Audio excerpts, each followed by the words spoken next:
Hello, everybody. We made it to Wednesday, and I'm broadcasting live from Chicago, and we are in the middle of what we call in the Midwest a big thaw. You know, I always tell you about the weather because the weather dominates my life in this part of the world.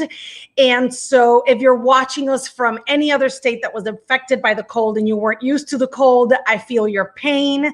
We really do. Thankfully, in the Midwest, we can handle it. And it's in the 40s, so practically we're in summer. If you lived in Wisconsin, you're probably in shorts and a t-shirt, but I'm still an island girl in Chicago. So I am wearing a less bulky parka. Salud, everybody. Welcome to Wednesday Wine with Ana Belaval. Where are you joining us from? Let me see. Oh, my goodness. Debbie, Mary, Evalis. I should say Evalis because I know you're Cardona. Happy Wednesday, Lily. Happy Wednesday, everybody. I don't want to take too long introducing my guest because if news breaks, he's gone. That happened already to us the first time we tried to do this. And David Begnaud, he is so the breaking story guy at CBS News that during the promo for the CBS Evening News, his video is him with an explosion in the back in California. It's unbelievable. David has this rapport with the Puerto Rican people that very few people have, very few journalists have, because he was the eyes and the voice and the ears for many of us in the diaspora during Hurricane Maria in 2017. And if you are a lead national correspondent for a major network, you parachute into a story and then you get out. I don't know what we did to David, if it was Santeria, if it's his Louisiana roots and he feels Southern and Caribbean and Creole or what, but he hasn't stopped covering us and putting U.S. citizens from the island on the map. And sometimes I wonder if we put a spell on him. But I want to not take any more time before something bad happens and they take David Begnaud away. Hi. Listen, I want to let you know there is some breaking news. The weather right now in Los Angeles is, it's getting really serious. I just checked it. It is 74 degrees. Shut up, David. You know what, David? I told my father to stop telling me how warm it is in Puerto Rico during winter. I heard both mom and dad got their COVID vaccines. Yes, how about yours? Both, hallelujah. 2 doses. Both vaccinated, and actually, you know, they say once you get both the vaccines, you have to give it 2 or 3 weeks to have that full immunity sort of in effect, and they have it now. So, I mean, they are sort of walking around with broad shoulders and living loudly, but wearing their masks because that's what we still do, and you know, yeah. Listen, I love it because your mom is a nurse. I didn't know that until you did a beautiful story of her giving the vaccine to the doctor who saved your life.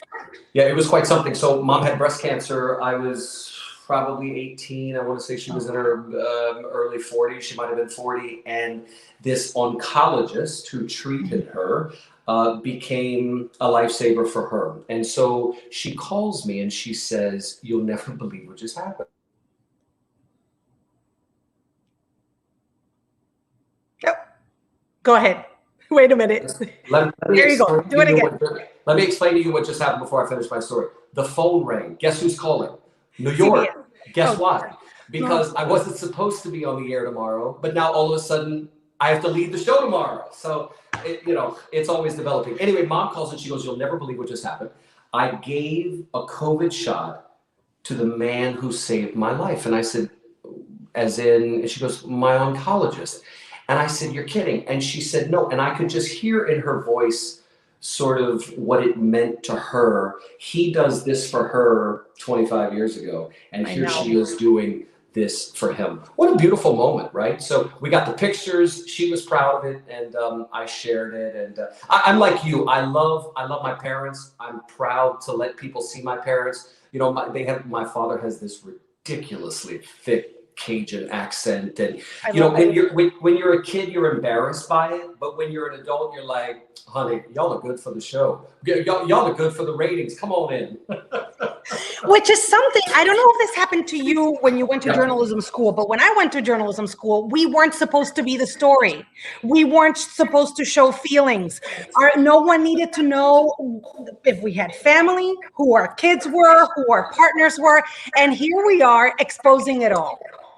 Look, I think if Walter Cronkite and Edward R. Murrow, two of the most famous people who ever worked at CBS News and made CBS News sort of the bastion of journalism that it is, were alive today, I don't know that they would love the reporting that I love doing.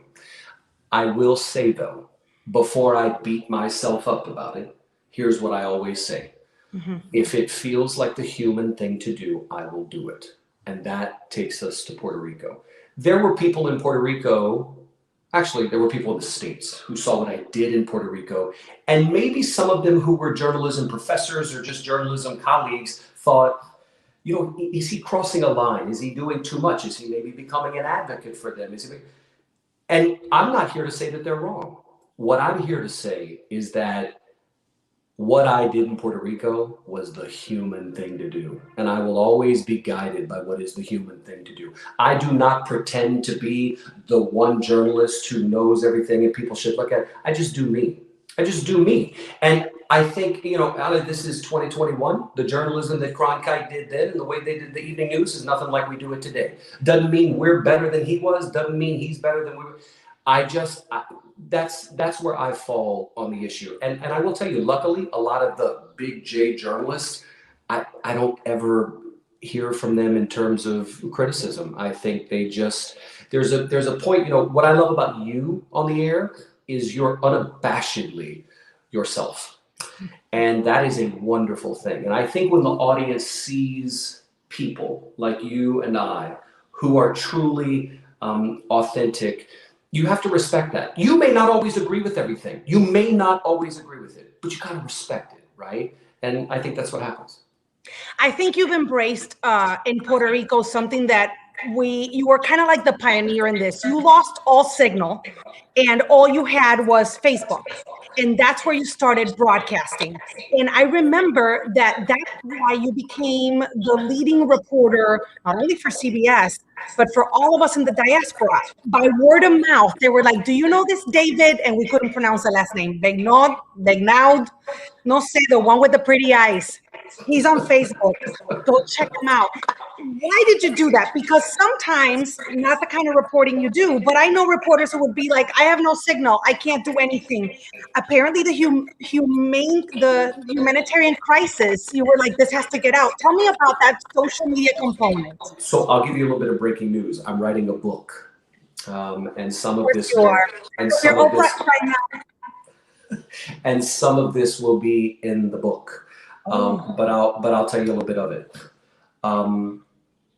The only reason my work in Puerto Rico stood out and was allowed to make a difference is because an IT person, Dennis Vera, God love him, struck a deal with the hotel and he said, we'll pay you some money on the side if you will give us access to your Wi-Fi. Because in the event that the power goes down, you've got a generator which would maintain the Wi-Fi. It was when people say to me, David, you were our lifeline, I will often say to them, the Wi-Fi was mine. Mm-hmm. Because what that enabled me to do is pick up my phone. Here's what happened. Day one, it's the Wednesday, the storm makes landfall. Very little is known because the communications system collapses almost immediately. We can't get out of our hotel. I think we did like a 30-second trip around. There were trees all over. You couldn't. So we were at the hotel, and New York basically said, here's a script. You just track it. And New York got all the information from the Associated Press and other wire services. I know exactly what you're describing. Okay, right. Exactly, we'll fill it in. So on day one, I wouldn't call any of it original reporting other than telling you what we saw from the hotel. At the end of the day, our hotel had kind of become a hub where the governor was coming in, the mayor was coming in, and the police were. So much information was starting to trickle in that the evening news wanted a 2-minute piece, but they kind of wanted broad strokes. Mm-hmm. And there were so many little strokes that, in my opinion, mattered. And so I did something that I had never done before, but I didn't really think about it. It just was the human thing to do, and it felt right. I picked up my phone and I started talking. Now, I had no audience. I'd been on social media for probably 10 years. I had 10,000 followers on Facebook. I had probably 10,000 followers on Twitter, and I had less than that on Instagram. I didn't know where it was going to go, and if it went nowhere, I think that night was also about making myself feel like I had tried. Like I had tried. Didn't know where it was going to land, but I tried. And overnight, I mean, I woke up the next morning and we were using that Zelle walkie-talkie signal, and someone Zelled me from New York and they said, have you checked your social media? And I said, no. And they said, well, you should. And I went back and I looked at some of the posts from the night before, and they had tens of thousands of comments. And I thought, well, I don't have tens of thousands of followers, so what the hell happened? And the rest is history. Yeah, we're everywhere. We're many. But you didn't stop with the hurricane. You've kept covering us. Did someone put a spell on you? Well, no. Let me we're hard to quit. If you've dated a Puerto Rican, you know we're hard to quit. Well, let me tell you what happened. I just fell head over heels. I am the type of person that if I walk into a room and I see someone standing by themselves in the corner, I will go over to them. Mm-hmm. Maybe it was the child in me who grew up gay and with Tourette's and was ostracized and made fun of and had a very tortured childhood that draws me to those people to make sure they're okay. Parlay that into my job. I am always looking for underdogs who need to be heard, seen, their story told. This was an underdog with 3-point-some-odd million people. Us Cajuns love to share what we have. When we cook, we want you to eat what we cook. Well, guess what? The Puerto Ricans like the same damn thing. They want to cook for it. And I will never, ever forget going to the Oaxaca Dam on whatever day we went. And they put us in this tractor where the front part, it's like the bucket that lifted up. And so we're in the bucket. And we're driving by this house, and this lady, elderly lady, 78, 80s, no power, home has damage, comes out of her house, and she's got bottles of water. And they're like this, and she's coming out of the house, and she's trying to come to us with the bottles of water. And I thought the humanity in this lady's intention, in the midst of it was just piercingly hot, I was touched by that. And so if the Puerto Ricans had raised hell and high water and had just got belligerent mad, it would have made sense. Mm-hmm. But they didn't. They were kind and peaceful and quiet, and I was almost losing my mind watching them be so patient and quiet. And so I just fell in love with the people. I fell in love with the island at the worst time, right? It was like the worst time. I wasn't there as a tourist looking at all the touristy spots. And so that's what happened. It gets a piece of your heart. And I think in life, what I've learned is life will put you in spaces and places and have you come in contact with faces that you would have never expected. And so I knew nothing about Puerto Rico. I'd never been to Puerto Rico. Don't know if I'd ever gone to Puerto Rico. And now Puerto Rico is a gigantic part of my life and my heart. You are a gigantic part of our life too. You saw the same reaction when the Puerto Rican people went out in droves to overturn, if that's a term, or to get the Governor Rosselló, to resign after those awful chats came to light. And you went back. And now your name was David, and now we were all waiting for you. And as soon as you arrive, people will be like, don't worry, David's here. Things are going to get solved. And you went back to cover that too. You could have let anybody else do it. Well, I don't know that I could have. And here's another thing, which I don't know that a lot of people know. I was never supposed to go to Puerto Rico for the hurricane. In fact, the correspondent who covers that part of the world just so happened to not be available. That's the only reason this guy went. Otherwise, it would have never happened. So anyway, it happens. I go. It becomes a part of my life. It becomes like I mean, you can ask my partner who just left to go to work. Jeremy would tell you that when David wasn't working, my entire personal time was spent on Puerto Rico, every single bit of it. And worry so about to the protests, I had to get there. Like, I had to be there. I had to be there for the protest. I had to be there for the earthquake. I had to be, and I will continue to be there for things. It's a calling. I feel like a responsibility now. I feel a responsibility. Yeah. And let me tell you about that picture. So that picture is not far from the Plaza Las Americas. It was a sweltering hot day that all of a sudden in the afternoon, everybody got rained on. And usually the rain will chase out crowds. Not on that day. No. And I mean, that's sort of a picture that gets shown around a lot. And I was pointing to my crew. They were asking for something, and I was pointing to them, and I don't know, some cameraman took that. But okay, I want to go back to this kid. Look, you were so cute, David. You still are, but look at that. 5 or 6. There's mom and dad. Look at your mom. I'm the oldest of 3. Oh, you're the oldest? I'm the oldest of 3. Yeah. So that is a nosy, inquisitive, soft-hearted, antagonistic kid. Who antagonistic in good ways, and I just like to poke fun and pick, but that is a kid who, beyond that smile, there is going to be several years of pain. And I bring that up only to say this. People will sort of talk about how wonderful my life is and awards I got and work I do. But I think we all as human beings connect through pain. And so as much as I wanted to hide the pain in my life for many years, I also try and talk about it because I think that's where you become approachable. Oh, you may have frozen again. Hold on. There you are. Not your fault. The phone just rang again. But I think it connects us, and so I also like to talk about that too. But yeah, 6 years old, I'd say that picture is. David, as a parent, I'm now like more intrigued on how parents raise successful children with issues as they grow up. What did the Begnauds do right for you? Oh, that's a really interesting question. What did they do right? They found a place. No. That's a really interesting question. What did they do right? Your therapists know what they do wrong. Don't worry.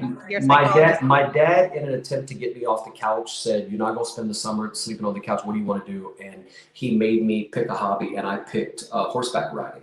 And that became. I'm the kind of person where I need to pour myself into everything that I do. Idle time is not good for me or the people around me. And so I invested myself. I don't know how to do something less than 100%. And so that became, as I was going through Tourette's and, sort of coming to terms with who I was as a gay man, that was a safe place for me to go and ride and put all my time into. That's something they did right. And I give that advice to a lot of parents when they talk about dealing with their child and their child having struggles. I say, rather than fixating on the struggle for a moment, find an outlet for them, because the outlet can become something that lets them blow off steam. And then when you actually want to talk about the struggle, there's a little less steam in the engine. And that's what my parents, I believe, did right. One of the many things they did right. Yes, because I think you also said they raised you not as if you didn't have any problems, because they homeschooled you, they protected you, they found therapy, they found medication to help you out, but you were just David. I was just David, but I was uncomfortable with who David was. Yeah. I would go home, Anna, and everything was good and it was fine and rosy, and I was this kid, right? That's why when I look at that kid, that's a cute kid. But my heart sort of breaks for that kid, because I know that on the other side of that smile was a kid who had more horrible days than he had good days. Look, kids can be torturers, right? You know, I'm ticking and I'm doing this Tourette stuff, and they're like, "What the hell's that?" And then they're like, "Well, this girl's, you know, this guy's gay," or you know. So it was like it was like taking incoming fire from both sides, and you're 10 years old. I was not the kind of kid that went home and wanted to open up to my parents about it, and that I wish I could have done differently. I wish I'd have been the child that just poured my heart out, but that was not the child I was. Okay. I wonder if you're, but that's something that parents can't really do anything about, right? They can only do so much, right? You can only, I believe parents can only live in the moment. And that's the key. Like I had a coworker call me yesterday and say, "David, my daughter, we think has Tourette's. You know, we're pretty sure she's about to be diagnosed. What do I do?" And he was telling me the story. He said, "You know, we're on the couch and she makes this sound and we're like, 'Are you all right?' And I stopped him and I said, 'Can I give you one bit of advice? The next time she does it, don't ask her if she's all right, because she needs to have a place in a space where she can go where when she does have tics, people are not going to say, 'Are you all right?' Right. If she's not all right, she's gonna let you know. Otherwise, just shut up and wear beige and let her tick and let that be a safe place where nobody sort of looks at her. You know? All right, David, I don't want to interrupt you, but I'm going to remove you and bring you back in because we can't see you now for some reason. Okay. Hold on. Let's see. I know you can't see David. I'm trying to fix it. Let me see what happens. Let's see. Maybe he will come back to me. David, do me a favor. Come out and come back in if you don't mind. You got it, love. Be right back. Thank you, honey.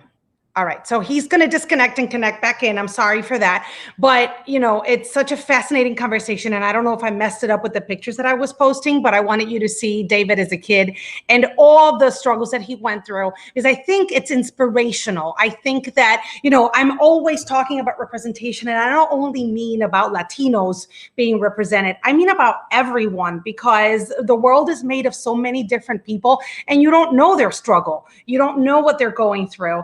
And it is important to hear them say, "This is what I went through." And if you're going through this, you can be the lead national correspondent for CBS. You can be on WGN Morning News. You can be a doctor. You can be a lawyer, and so on. There is our beautiful David. Sorry about that.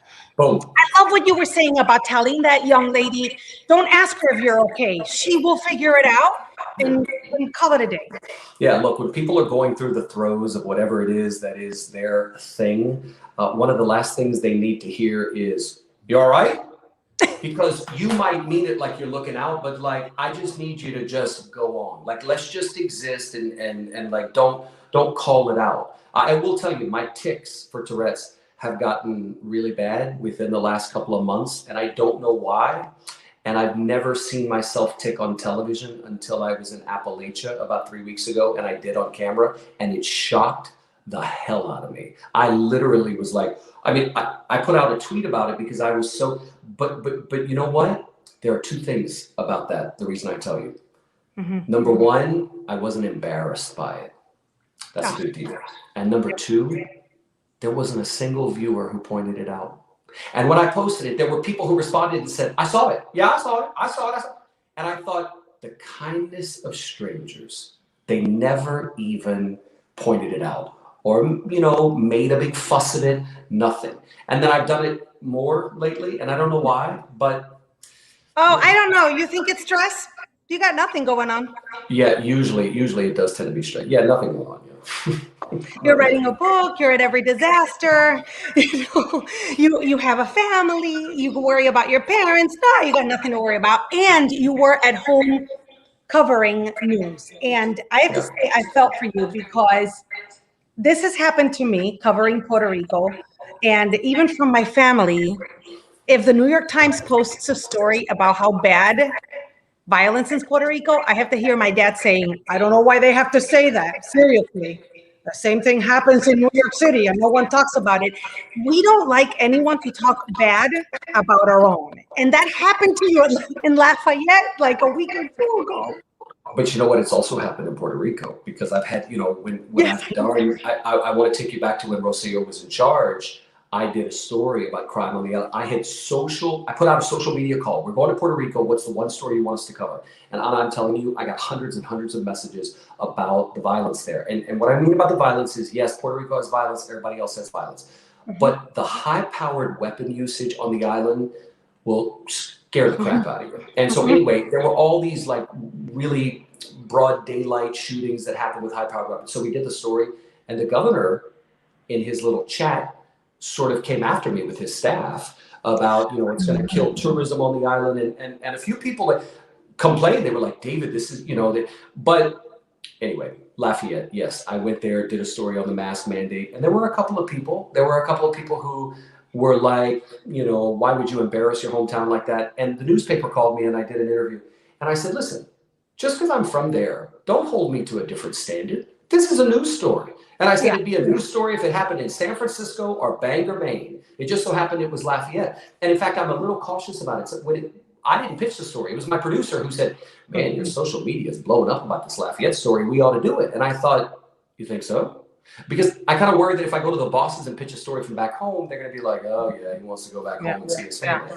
But they thought it was a good story, and it got a ton of social media engagement. So, look, the bottom line is everybody at some point is going to feel like, why are you peeing in your own backyard? You're not supposed to do that.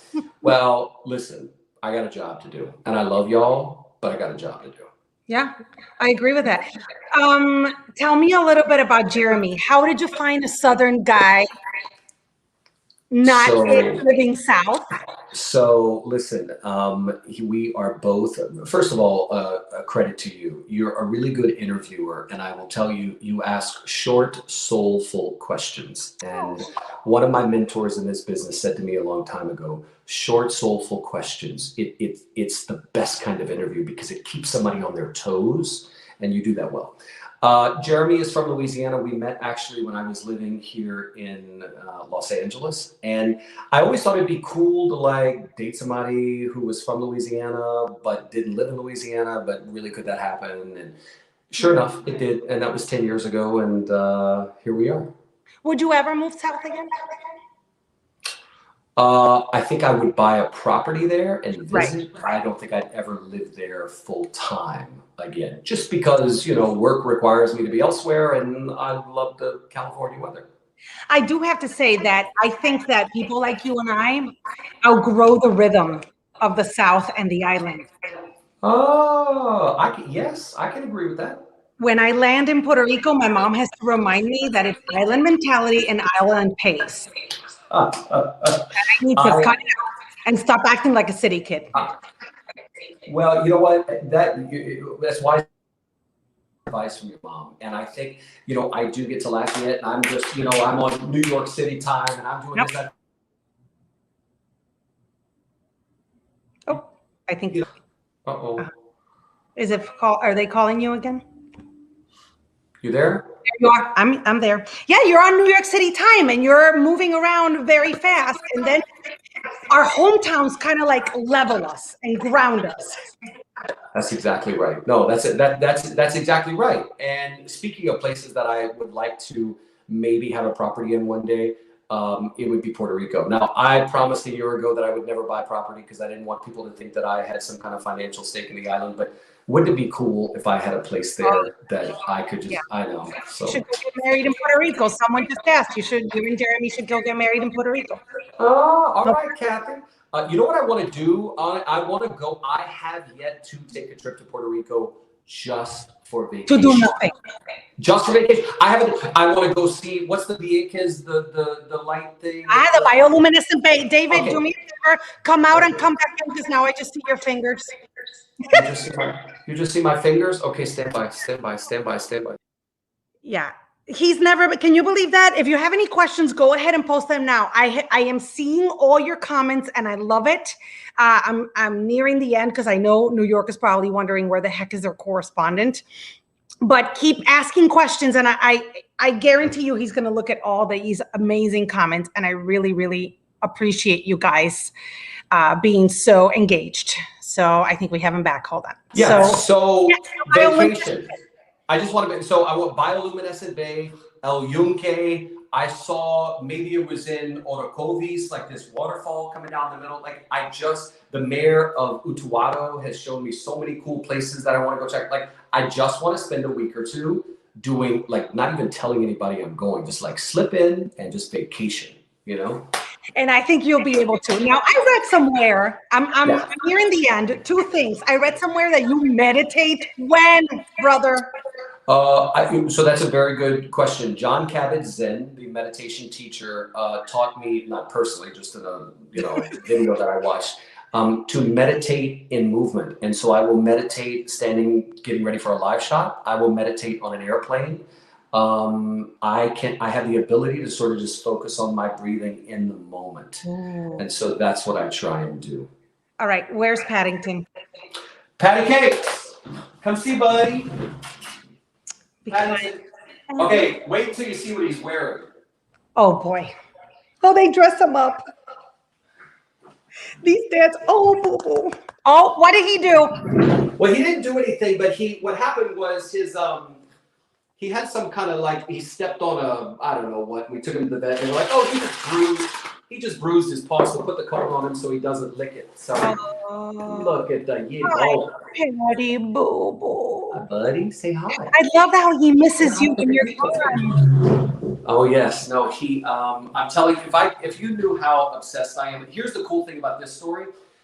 So his name is Paddington Rico for obvious reasons, but I didn't grow up with dogs and I didn't want a dog, and for 7 years Jeremy kept saying, we're getting a dog, and I was like, we're not getting a dog. And so he called me one day and he goes, we're getting a dog, we're picking him up this day. And I thought, okay. And I have become the biggest dog lover. Like, I'm that guy that you see and you roll your eyes at and you're like, oh, that. I guarantee you, your brother, who has those two adorable girls, is probably like, if he says one more time something about this dog being like, I'm going to kill. Totally. But look at him. He's so sweet. He is so sweet. He's adorable. And he is like you, like our official pet in Puerto Rico. David, thank you. Thank you so much. Stay safe. Thank you. This has been a pleasure. Hello to everyone watching. And listen, I love watching you and rooting you on. You do great things in Chicago. I'm loving this little studio thing you got going on. Listen, I used to do Instagram town halls at the start of the pandemic, and my setup was nothing like this. So rock on. I got people. And just so you know, we appreciate you doing this. I know you're super busy. I've kept the kids away, but anytime the kids see you on the air, they go, shh, it's David. Well, listen, it's a pleasure. And I'm a big fan of yours. So I am a humongous fan. And I appreciate it. Thanks for having me on. Stay safe, please. Dios te bendiga, like they say in Puerto Rico, nene. Oh my goodness. What a treat. Thank you so much for everyone here joining us and for all your wonderful questions and your comments. I'm sure David will check in. And thank you for just being with us on this amazing Wednesday. I'm sure he's going to now go check in with New York. And tomorrow you'll see him on CBS from the morning to the evening. And I am so proud that somebody that didn't feel like he fit or didn't feel like he could be himself is now himself for all of us to enjoy. And I'm glad that I can call him my virtual friend, because honestly, guys, I didn't tell you this, but I've only met David in person once at the National Museum of Puerto Rican Arts and Culture. These guys have made so many of my dreams come true. And right after after Maria, I was emceeing their gala, and they said, we are honoring David Begnaud. And I said, all I need is to meet David Begnaud. And who you saw today is who David was when he met me. And when he was saying goodbye to me after getting his award or his recognition, he said, you do you, boo. And that's it. We've been friends ever since. And it's not a friendship like, oh, he knows my entire family and I know his, but it's as good friendship as people through social media can be friends. So I am honored that he wanted to do this with us today. And I am honored that you graced us with your time as well. Thank you so much. One more thing I wanted to tell you, guys. Remember, I always keep it real. March 20th, the realness is going to go off the charts. We have a virtual comedy show, and I want you to go to annabelaval.com and get your ticket. It just requires one ticket. And I posted it right here, and I'm going to, I think I have it. Here we go. You just go to annabelaval.com and get your ticket for my comedy night, March 20th, virtual from the comfort of your home, your warm and toasty home, or your porch or your balcony. And you can watch me with however many people belong to your bubble and have a viewing party or whatever. I have some special guests that you're going to love. All new comedy about my crazy life and keeping it real during these uncertain times. So go to annabelaval.com and you can get your ticket there. That is as easy as you can do it. All right. So, thank you, Kathy. I'm glad you're going to be at my comedy night. So I'm telling you, Lynette, he said, you do you, boo. I almost cried. He almost made me cry today with everything he said about Puerto Rico. So can he hook me up with Ricky Martin? I just have to tell you, Velvet, Ricky Martin follows him. But whatever. The other day, Ricky Martin posted, I read you. And I'm like, you don't read me, boo. Let me tell you something. Anywho, I'm going to leave you, because I'm going to call my mom to see how she thought the interview went. I love you guys. Thank you so much for being with me tonight. Have a wonderful rest of your week. Stay safe, wear your masks, and just be empathetic and kind to each other. Have a great night.